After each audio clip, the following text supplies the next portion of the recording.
India TV YouTube channel को subscribe करें और बेल आइकन दबाएं। नमस्कार, बहुत स्वागत है आपका। आपके साथ मैं हूं ज्योत्सना पाटनी। देश भर में कोरोना की सुनामी चल रही है तो पश्चिम बंगाल में जहां इलेक्शंस चल रहे हैं वहां भी कोरोना का इन्फेक्शन बेकाबू हो गया है। कांग्रेस उम्मीदवार रजाउल हक उर्फ मोंटू बिस्वास की कोरोना के कारण मौत हो गई। रजाउल हक मुर्शिदाबाद के शमशेरगंज से कांग्रेस के उम्मीदवार थे। आपको बता दें कि उनकी तबीयत बिगड़ने पर कल ही उन्हें जंगीरपुर से कोलकाता रेफर किया गया था और आज सुबह अस्पताल में उनकी मौत हो गई।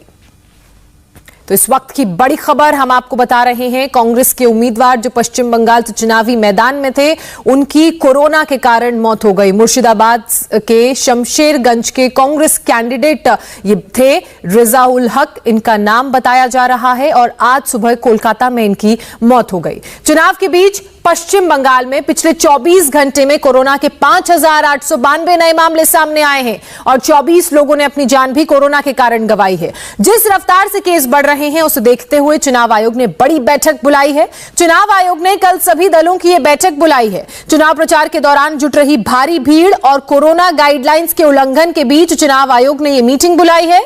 कोरोना महामारी को देखते हुए चुनाव आयोग द्वारा यह बैठक जो बुलाई गई है कल, वो काफी अहम मानी जा रही है।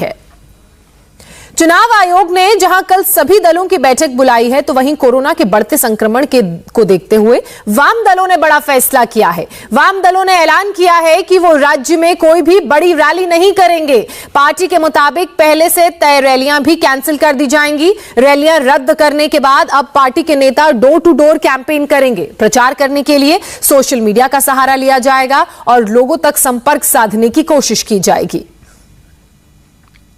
पश्चिम बंगाल में अगर कोरोना की रफ्तार की बात करें तो ये लगातार बेकाबू होती जा रही है और 24 घंटे का जो आंकड़ा है वो 5,892 मामलों का है, जबकि 24 घंटों की बात करें तो 24 लोगों ने यहां जान भी गंवाई है कोरोना के कारण। पश्चिम बंगाल में कोरोना के मामलों में 20 गुना उछाल दर्ज किया गया है। पश्चिम बंगाल में 10 मार्च को कोरोना के 241 मामले सामने आए थे, जबकि 13 अप्रैल को यह आंकड़ा बढ़कर 4,817 पर पहुंच गया है। 14 अप्रैल को यह आंकड़ा और बढ़ा और पहुंचा 5,892 पर। पश्चिम बंगाल में प्रचार के दौरान जिस तरह से कोरोना गाइडलाइंस की धज्जियां उड़ाई जा रही हैं, उनका उल्लंघन किया जा रहा है, उस पर कोलकाता हाईकोर्ट ने भी सख्त रुख अख्तियार किया है। हाईकोर्ट ने सभी जिलाधिकारियों से राजनीतिक कार्यक्रमों में कोरोना की स्थिति पर नजर रखने को कहा है और नियमों का पालन करने की भी हिदायत दी है। कोर्ट ने कहा है कि जरूरत पड़ने पर सोशल डिस्टेंसिंग के लिए धारा 144 भी लगा सकते हैं। रैली में सैनिटाइजर की व्यवस्था पर भी कोर्ट ने बात की है। पवन नारा मेरे सहयोगी इस वक्त हमारे साथ कोलकाता से लाइव जुड़ चुके हैं। पवन, कोरोना की बात करें तो न सिर्फ पूरे देश में बल्कि कोलकाता में भी इसका खौफ, पश्चिम बंगाल में भी इसका खौफ बढ़ता जा रहा है और कांग्रेस के कैंडिडेट को कोरोना के कारण अपनी जान गंवानी पड़ी। अब ऐसे में चुनाव आयोग ने कल एक अहम बैठक की बात कही है। उसके अलावा हाईकोर्ट ने भी तमाम आदेश जारी किए हैं। जी ज्योत्सना, आपको बता दें कि कोरोना वो सच्चाई है जिसकी पश्चिम बंगाल में कोई बात नहीं कर रहा था। अब मामले बढ़े हैं तो सबको याद आ रही है। आपको बता दें कि चुनाव आयोग की ये बैठक कोलकाता हाईकोर्ट में एक PIL फाइल की गई, उसके बाद बुलाई गई है। चुनाव आयोग ने बाकायदा गाइडलाइंस जारी की थी कि कैसे पोलिंग बूथ पर कोविड प्रोटोकॉल का ध्यान रखा जाएगा और कैसे चुनावी रैलियों में कोविड प्रोटोकॉल का ध्यान रखा जाना है। लेकिन पिछले 4 चरण के चुनाव में हमने देखा कि पोलिंग बूथ पर कोविड प्रोटोकॉल तो है, लेकिन नेताओं की चुनावी रैलियों में कोविड प्रोटोकॉल गायब है। और अब ये देखिए कि स्थिति आज सबसे ज्यादा 5,000 से ज्यादा केसेस आए हैं, जिनमें 24 मौत हुई है, यानी हर घंटे एक आदमी की मौत हो रही है। ये तब है जब सबका ध्यान चुनाव पर है, सरकारी मशीनरी का ध्यान चुनाव पर है, ना कि टेस्टिंग और ट्रेसिंग पर है। तो समझिए वस्तु स्थिति असल में क्या होगी।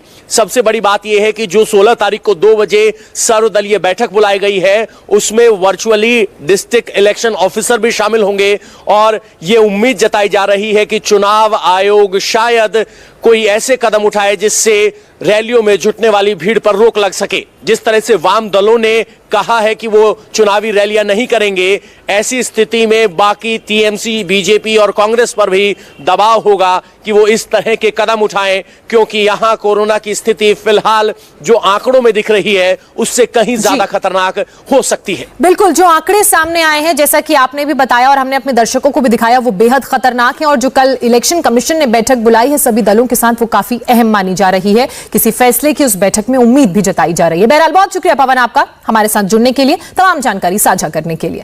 इसी बीच कूच विहार हिंसा पर चौंकाने वाला वीडियो सामने आया है, दिखाएंगे आपको पूरी खबर एक छोटे से ब्रेक के बाद।